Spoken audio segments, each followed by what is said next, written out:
Salam saudara-saudara yang kasih dalam nama Yesus. Hari yang indah saya akan menyampaikan firman Tuhan yang judulnya untuk menguatkan kita, memotivasi hidup kita berjuang dalam iman. Berjuang dalam iman. Yang menjadi landasan firman Tuhan saya ambil dari Filipi 1 ayatnya yang ke-27 sampai 30. Saya akan bacakan, hanya hendaklah hidupmu berpadan dengan Injil Kristus, supaya apabila aku datang, aku melihat, dan apabila aku tidak datang, aku mendengar bahwa kamu teguh berdiri dalam satu roh, sehati sejiwa berjuang untuk iman yang timbul dari berita Injil. Ayat yang ke-28, dengan tiada digentarkan sedikit pun oleh lawanmu. Bagi mereka semuanya itu adalah tanda kebinasaan, tetapi bagi kamu tanda keselamatan. Dan itu datangnya dari Tuhan. Sebab kepada kamu dikaruniakan bukan saja untuk percaya kepada Kristus, melainkan juga untuk menderita untuk Dia. Ayat yang ke-30. Dalam pergumulan yang sama seperti yang dahulu kamu lihat padaku, dan yang sekarang kamu dengar tentang aku. Saudara yang kasih dalam nama Yesus, sungguh berat memang mengikut Kristus, ada penderitaan. Tapi sampai situ ada pesan Paulus kepada jemaat Filipi. Yang pertama tadi, Paulus ada pesan-pesan kepada jemaat Filipi, yaitu menyesuaikan hidup mereka dengan Injil Kristus. Di tengah suasana yang tidak kondusif, saya katakan, karena banyak orang yang belum menerima Yesus dan menolak Yesus. Dan bagi mereka yang sudah menerima Yesus, hasil pelayanan daripada Rasul Paulus pada saat itu, Paulus meminta mereka menyesuaikan hidup mereka dengan Injil Kristus. Sehingga mereka, yang kedua adalah gaya hidup mereka, etos kerja mereka harus didasarkan Injil. Jadi tidak lagi gaya hidup mereka atau etos kerja yang sama dengan orang dunia. Mereka harus gaya hidupnya, pola hidupnya, dan etos kerjanya harus berubah sesuai dengan Injil. Ya, tidak sama dengan orang dunia. Kalau orang dunia mencuri, dia tidak mencuri lagi, ya. Orang dunia berbohong, ya mereka tidak berbohong lagi. Ya, gaya hidup mereka, ya. Kalau ada orang malas, mereka orang yang rajin, ya. Kalau mereka tidak berprestasi, mereka menjadi orang berprestasi. Itu contohnya, berpadangan dengan Injil Kristus. Ya, kalau menurut dunia, semakin pelit semakin kaya katanya, kan? Berhematlah, tapi gaya Injil berbeda. Kita menabur, kita akan ditabur, ya, diberkati, ya, menuai. Apa yang kita tuai kebaikan, kita mau peroleh kebaikan. Banyak hal, ya, membalas kejahatan dengan kebaikan itu hal yang berbeda dengan hukum dunia. Banyak hal saya katakan. Jadi sehingga Paulus meminta gaya hidup, etos kerja, dan hidup mereka harus berpadanan dengan Injil Kristus. Itu maksudnya Paulus kepada mereka dalam perjuangan, berjuang dalam iman Kristus, ya, dalam iman Kristus tentunya. Bukan iman secara kekuatan pribadi, berarti iman yang bersama Kristus. Yang ketiga, jemaat bersatu padu hati dan usaha dalam kepentingan Injil. Jemaat bersatu padu hati dan usaha dalam kepentingan. Ya, di sini diperlukan kesatuan hati.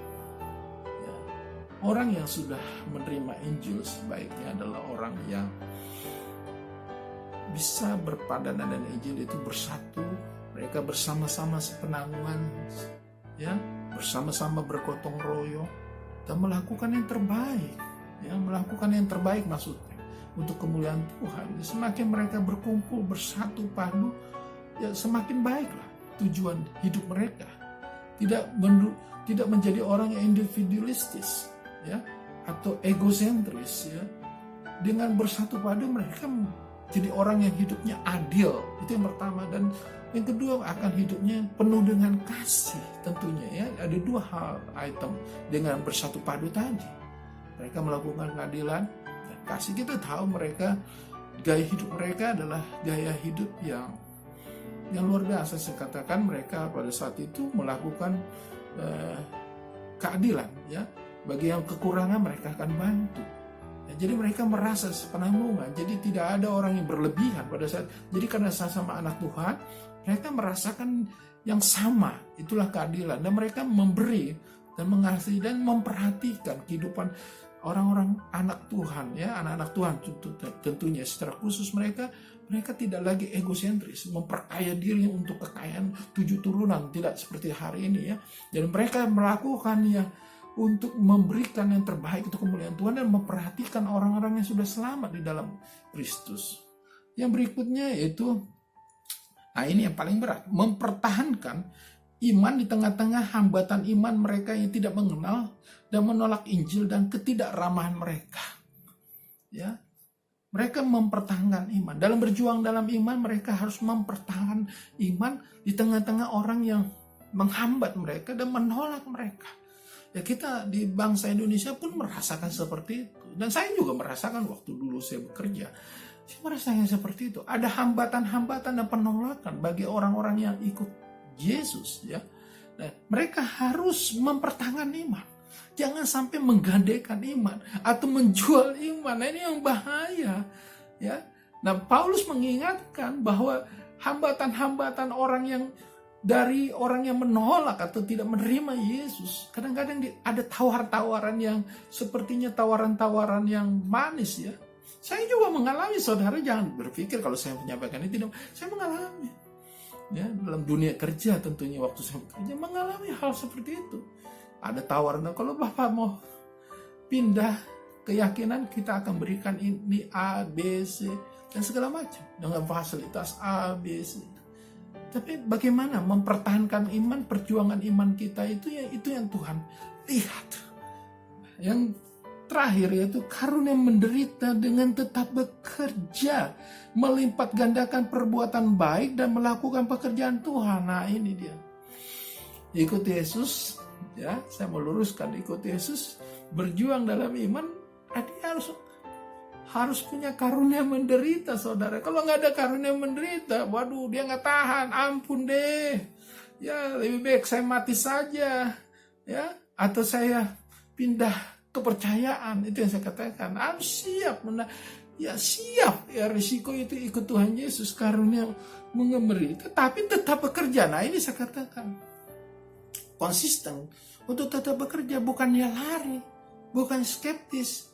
Ya, kita tahu, kita di tengah bangsa ini juga kita kan banyak anak-anak Tuhan yang menderita karena apa?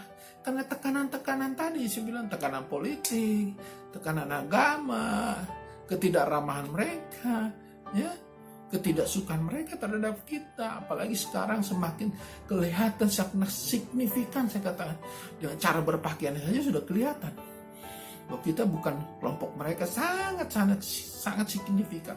Sehingga kita harus tetap bekerja di tengah lingkungan mereka. Dan dikatakan lagi, melipat gandakan perbuatan baik dan melakukan pekerjaan Tuhan. Tetap melipat gandakan kebaikan. Jadi kita tetap senyum, ya, tetap senyum, tetap menghormati pimpinan kita, sekalipun mungkin teman-teman kita atau pimpinan kita gak suka karena kita ikut Tuhan Yesus. Ya, punya iman Kristus itu tidak gampang berjuang, ya.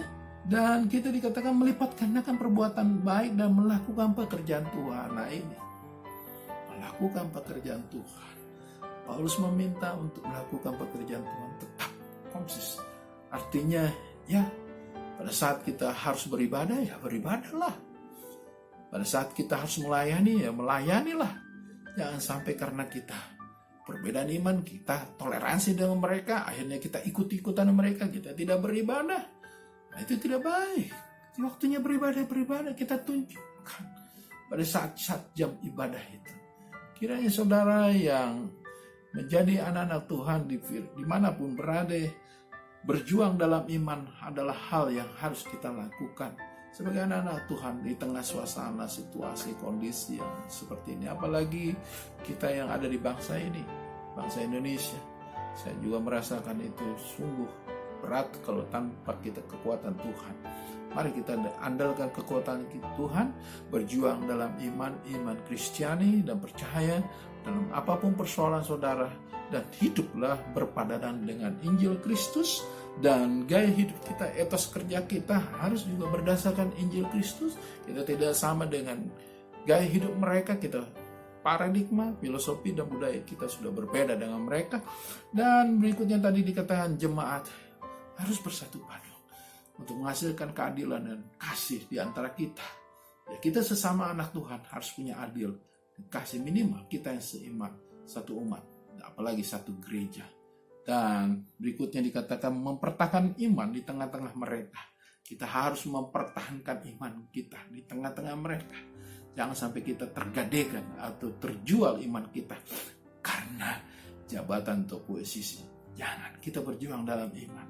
Dan yang terakhir dikatakan karunia menderita untuk tetap bekerja, melipat gandakan perbuatan baik dan melakukan pekerjaan Tuhan. Nah, ini perjuangan kita bukan sekedar hanya kata iman, tetapi harus dengan tetap bekerja dan melakukan pekerjaan Tuhan.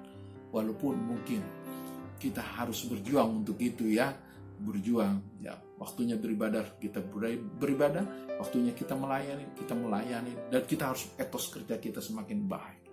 Nah, itulah perjuangan dan berjuang dalam iman sebagai iman Kristiani di tengah-tengah orang yang tidak menerima Yesus dan ketidakramahan mereka. Apalagi negara ini, bangsa ini semakin signifikan. Mari kita hidup berjuang dalam iman. Tuhan Yesus memberkati kita semua. Amin.